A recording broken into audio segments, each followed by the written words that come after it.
Shalom, je vous salue tous dans le nom merveilleux de notre Seigneur Jésus-Christ.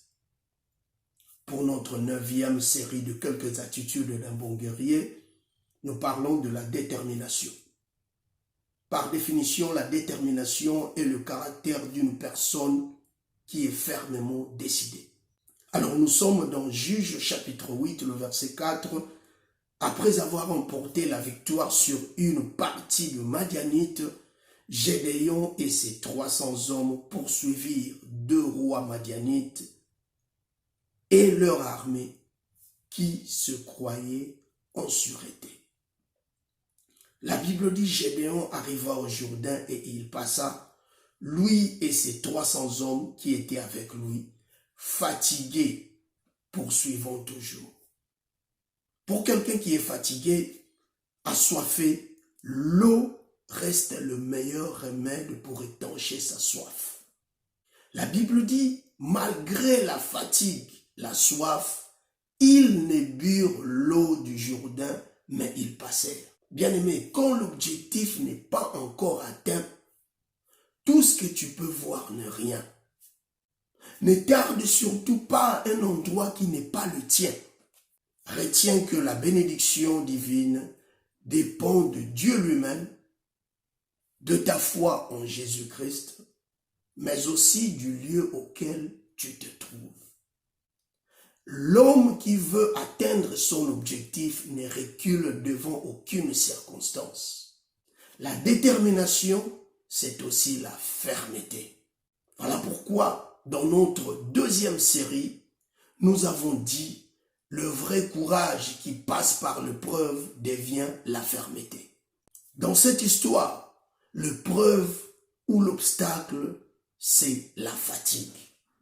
Je m'adresse à un guerrier qui veut se relâcher à cause d'un obstacle qui l'oppresse.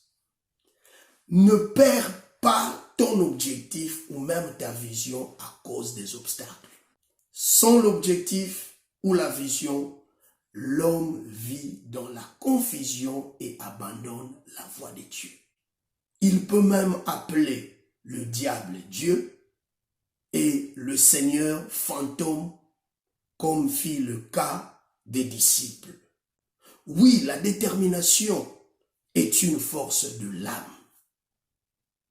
Le corps peut se fatiguer, mais si l'âme est toujours forte, la victoire finira par arriver.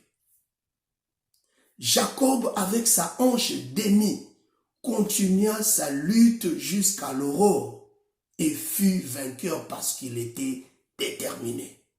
L'homme qui vit et qui voit son temps demeure dans l'optimisme malgré les difficultés qu'il traverse.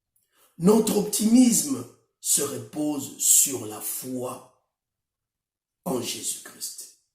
Garde la foi en Jésus-Christ qui proclame des oracles qui dépassent les obstacles de ta vie.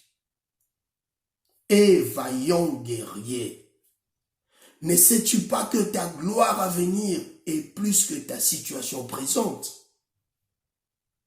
Tiens bon car ton avenir est radieux et non gâté. Sois déterminé comme un lion qui ne se couche point jusqu'à ce qu'il ait dévoré la proie, comme la Bible le dit dans Nombre chapitre 23, verset 24. Ne cède jamais aux pressions de ce monde, mais sois déterminé pour voir la gloire de Jésus-Christ et être à ses côtés. C'est ça l'ultime objectif d'un enfant de Dieu. Sois déterminé. Va jusqu'au bout. N'abandonne jamais. God bless you.